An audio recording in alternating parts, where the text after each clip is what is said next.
जिसके कान हों वो सुन ले, जिसकी आंखें हों वो देख ले।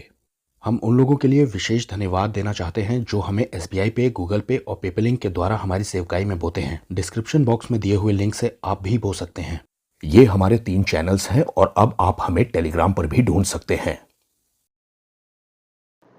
योना 1:6। तब मांझी उसके निकट आकर कहने लगा, तू भारी नींद में पड़ा हुआ क्या करता है? उठ, अपने देवता की दुहाई दे। संभव है कि परमेश्वर हमारी चिंता करे और हमारा नाश ना हो। आज हम इस एक शब्द पर ध्यान देंगे, दुहाई। इसे इंग्लिश में लिखा है कॉल अपॉन दाई गॉड। ये घटना आपको पहले से ही पता है। योना जहाज में नीचे जाकर के सो रहा था और जो लोग दूर दूर तक ईश्वर को जानते भी न थे, उन्होंने कहा अपने देवता की दुहाई दे। ये जो दुहाई देना है ये प्लीडिंग है, ये परमेश्वर के सम्मुख गिड़गिड़ाना है। और इस शब्द की अगर व्याख्या की जाए तो इस शब्द का अर्थ कुछ ऐसा निकलेगा कि एक आदमी जैसे कोर्ट में खड़े होकर के याचना करता है जज के सामने कि जज उसके हक में फैसला सुनाए। ये होता है दुहाई देना। बाइबल बताती है कि परमेश्वर न्यायी है और न्याय के सामने अपनी दुहाई देना ये बहुत जरूरी है। अब इन दिनों में इजराइल में जो कुछ हुआ है, मैं उस पर भी थोड़ी सी बात करना चाहता हूँ आपसे। आपको ये बात जरूर पता होनी चाहिए कि परमेश्वर और शैतान के राज्य में जंग चल रही है और परमेश्वर पृथ्वी पर कुछ भी नहीं करते हैं जब तक कि उसके लोग नीचे यहाँ दुहाई ना दें। ये दुहाई देना बहुत जरूरी है दोस्तों,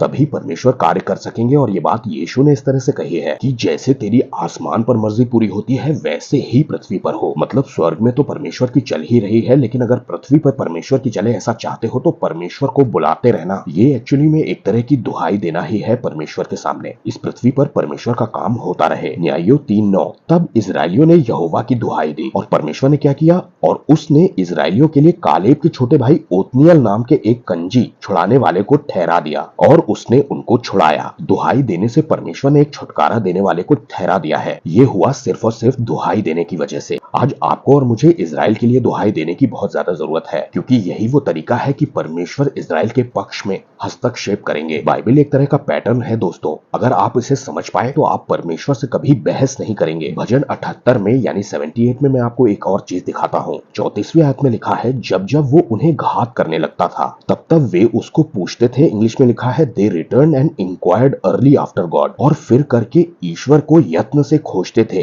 परमेश्वर जो कुछ अलाउ होने दे रहा है उसकी वजह यह है कि ये सब मिलकर के परमेश्वर को खोजने लगे। जब वो उन्हें घात करने लगता तब वो परमेश्वर की ओर लौटते थे, उसे यत्न से खोजने लगते थे। आगे लिखा है, उनको याद आ जाता था कि परमेश्वर हमारी चट्टान है और परम प्रधान ईश्वर ही हमारा छुड़ाने वाला है। ये जो सब कुछ हो रहा है ये इसीलिए हो रहा है कि परमेश्वर को पुकारने लगे इजरायली। अब बहुत से विश्वासी बच्चों की तरह बातें करते हैं कि वो तो देखो क्रिश्चियंस को पसंद नहीं करते हैं, वो तो थूकते हैं, वो तो गॉस्पेल का प्रचार बंद करना चाहते हैं। मैं बस इतना कहना चाहूंगा कि आप परमेश्वर की ओर नजर लगाइए, उनसे परमेश्वर को डील करने दीजिए, लेकिन आपका काम है दुहाई देना। एक दिन तो सारा जमाना ही यीशु मसीह के सामने दुहाई देने आएगा। अच्छी तरह से गिड़गिड़ाएंगे लोग प्रभु के सामने। लेकिन आपके और मेरे लिए मौका आज है, क्योंकि परमेश्वर हमसे ये सवाल जरूर पूछेंगे कि तुम पृथ्वी पर क्या कर रहे थे? तुम्हें इतनी भी अकल नहीं थी कि तुम्हें एक्स्ट्रा माइल जाना है? जब तुम्हारे इतने बड़े बड़े अपराधों को मैंने क्षमा किया तो तुम अपनी गिड़गिड़ाने वाली पोजीशन को छोड़ करके जज की कुर्सी पर बैठने क्यों चल दिए? मैं आपसे फिर कहता हूँ कि ये मौका है परमेश्वर के साथ खड़े होने का।